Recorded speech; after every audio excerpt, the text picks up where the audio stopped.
berdosa. Buah karya Dorothea Rosa Herlian. Perempuan itu memikul dosa sendirian.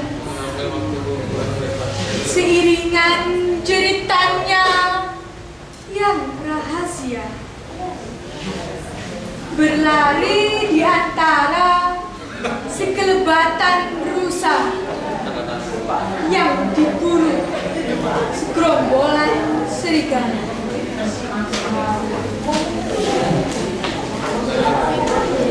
Kau tulis ikaunya yang hitam mengendap di banyak dinding, tak memantulkan cahaya.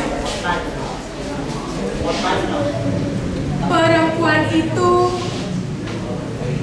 melukis dosa yang tak terjemahkan.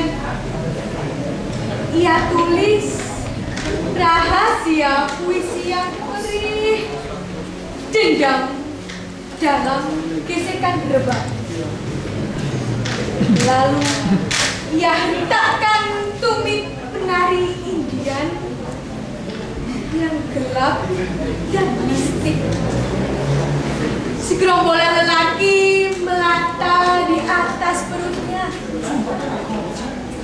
mengukur beberapa lelah keringat pendakian itu, sebelum mereka mengepalkan tujuhnya ke langit dan mengusungkan dadanya yang kosong. Mulutnya yang busuk menumpahkan ribuan belatung dan ular-ular. Perempuan itu membangun surga dalam genangan air mata, menciptakan sungai sejarah sepanjang